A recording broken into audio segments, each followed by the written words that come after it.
کہ میں ہندوستان کی خود مختاری اور سالمیت کو برقرار رکھوں گا یہ کہ میں اس فرض کو ایسا کرنا مطلوب ہو۔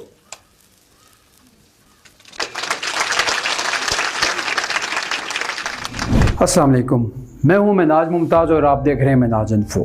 دا ہسٹری آف کشمیر ستیسر جھیل سے ریاست جموں کشمیر کی پچھلی ایپیسوڈ میں ہم نے آپ کو شیخ عبداللہ کی گرفتاری کے بارے میں بتایا تھا۔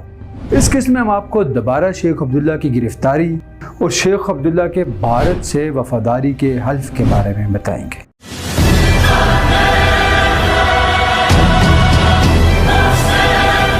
ہماری لاشیں ہوں گی پھر تمہیں آنے دیں گے اپنے وطن۔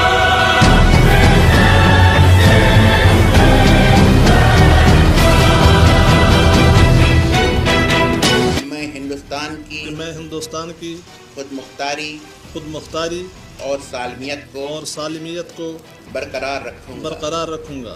9 فروری 1958 کو شیخ عبداللہ کو رہا کر دیا گیا۔ اپنی رہائی کے بعد جامع مسجد سری نگر میں ایک اجتماع سے خطاب کرتے ہوئے شیخ عبداللہ نے کہا جا رہا ہے کہ ہندوستان سے الحاق کے بارے میں جو کچھ کیا وہ شیخ عبداللہ نے کیا، اسی نے اسمبلی بنائی اور اسی نے معاہدہ دلی کیا۔ شیخ عبداللہ نے کہا کہ 9 اگست 1953 کو میں نے جو بھی اقدامات کیے میں ان سے انکار نہیں کرتا۔ شیخ عبداللہ نے کہا کہ یہ ساری باتیں صرف اور صرف رائے شماری کے لیے تھی۔ شیخ عبداللہ نے کہا کہ میں نے جو بھی اقدامات کیے ہیں ان میں سے کسی کا بھی مقصد یہ نہیں تھا کہ رائے شماری نہیں ہوگی۔ شیخ عبداللہ نے کہا کہ الحاق کو صرف عارضی طور پر ہی قبول کیا گیا تھا اور جو بھی اقدامات ہوئے وہ صرف رائے شماری کی شرط پہ ہوئے، اور یہ بھی کہا کہ جب بھی بات ہوتی تھی تو وہ رائے شماری کی شرط پہ ہوتی تھی۔ شیخ عبداللہ نے مارچ 1965 میں چینی وزیر اعظم چو ان لائی سے ملاقات کی۔ اس ملاقات سے کچھ دن پہلے کی بات ہے جب شیخ عبداللہ نے کہا تھا کہ ان تمام برسوں کے دوران ہم نے اپنے حقوق کے لیے بیکار قربانیاں پیش نہیں کی۔ شیخ عبداللہ مارچ 1965 میں حج کے لیے روانہ ہوئے۔ اس دوران ان نے تمام مسلم ممالک کے علاوہ برطانیہ اور فرانس کا دورہ بھی کیا۔ سعودی بادشاہ شاہ فیصل سے ملاقات کی اور حق خودارادیت کی حمایت حاصل کی۔ اس کے علاوہ مصر کے صدر جمال عبد الناصر اور الجزائر کے صدر احمد بن بیلا سے بھی ملاقات کی۔ اس دوران شیخ عبداللہ نے مسئلہ کشمیر کو کشمیری قوم کے حق خودارادیت کے طور پر پیش کیا۔ چین کے وزیر اعظم سے ملاقات پر بھارتی حکام غصے میں آ گئے اور ان نے بہت سخت رد عمل دیا، جس کے نتیجے میں لندن میں موجود بھارتی سفارت خانے نے شیخ عبداللہ سے مکمل وضاحت طلب کر لی اور کہا گیا کہ 30 اپریل تک ہر صورت شیخ عبداللہ بھارت واپس آئے، اور ساتھ یہ دھمکی بھی دی گئی اگر 30 اپریل تک شیخ عبداللہ بھارت واپس نہیں آتے تو ان کا پاسپورٹ منسوخ کر دیا جائے گا۔ بیرون ملک دورہ سے واپسی پر جب شیخ عبداللہ 7 مئی 1965 کو ایئرپورٹ پہنچے تو انہیں ایئرپورٹ پر پہنچتے ہی گرفتار کر لیا گیا۔ شیخ عبداللہ کا داخلہ کشمیر میں ممنوع قرار دیا گیا اور شیخ عبداللہ کو ایک بار پھر سلاخوں کے پیچھے جانا پڑا، یعنی پابند سلاسل۔ اس بار شیخ عبداللہ 2 سال اور تقریباً 6 ماہ جیل میں رہے۔ 3 جنوری 1968 کو ایک بار پھر شیخ عبداللہ کو رہا کر دیا گیا۔ 1968 میں بہار کے موسم میں شیخ عبداللہ نے منصوری باغ میں جلسہ عام سے خطاب کیا اور پھر اسی لہجے میں بات کی جو بھارت کو بالکل پسند نہ تھا۔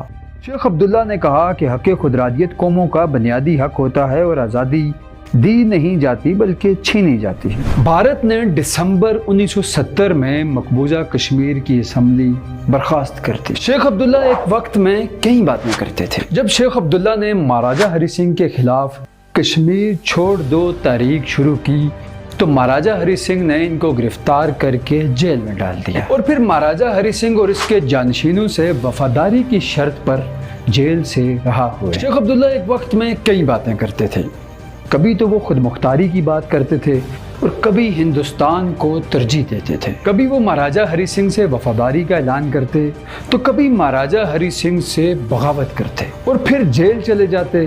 جیل میں جا کر شرائط مان لیتے تو واپس اقتدار میں آ کر اپنی بات کرتے۔ شیخ عبداللہ جب دلی جاتے تو کشمیر کو ہندوستان کا حصہ قرار دیتے لیکن جب واپس سری نگر آتے تو رائے شماری کی بات کرتے۔ چنانچہ 13 نومبر 1974 کو شیخ عبداللہ نے خود مکمل سپردگی کے تحت معاہدہ کیا۔ یوں اندرا گاندھی اور شیخ عبداللہ کے درمیان معاہدہ ہو گیا، جس کا مقصد ہندوستان کی مکمل حمایت کرنا تھا۔ پھر جو ہوا 27 مارچ 1975 کو لال چوک میں جلسہ عام سے خطاب کرتے ہوئے شیخ عبداللہ نے کہا کہ جس انقلاب کے لیے ہم نے قربانیاں دی وہ آج مکمل ہو گیا ہے۔ مزید یہ کہا کہ اب کشمیری بھارت کے اندر بہت عزت سے رہیں۔ ہم نے امداد طلب کی، ہم نے مدد مانگی، آخر ہم نے اپنی عزت کو بچانا تھا۔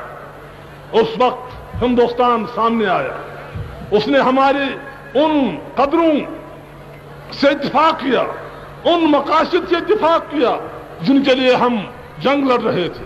شیخ عبداللہ نے مزید کہا کہ ہمیں راستہ بدلنے کے لیے ایک رہنما کی ضرورت تھی، اور خوش قسمتی سے وہ رہنما ہمیں اندرا گاندھی کی شکل میں مل گئی۔ آپ کو تو یاد نہیں ہوگا، ہندوستان کا ماینال سپوت اور لیڈر جواہر لال یہاں آیا، اس نے اپنا ہاتھ ہندوستان کا ہاتھ میرے ہاتھ میں دیا۔ چنانچہ 26 فروری 1975 کو شیخ عبداللہ نے جموں کشمیر کے وزیر اعلیٰ کا حلف اٹھایا اور ساتھ ہی بھارت سے وفاداری کا حلف اٹھایا۔ 1975 کے بعد شیخ عبداللہ نے آزاد کشمیر کو ریاست جموں کشمیر کا حصہ قرار دے کر بھارت میں شامل کرنے کا مطالبہ کیا۔ بھارتی وزیر اعظم پنڈت جواہر لال نہرو نے کشمیر میں کتنی بار رائے شماری کرانے کی یقین دہانی کرائی، یہ ہم آپ کو بتائیں گے دا ہسٹری آف کشمیر ستیسر جھیل سے ریاست جموں کشمیر کی اگلی ایپیسوڈ میں۔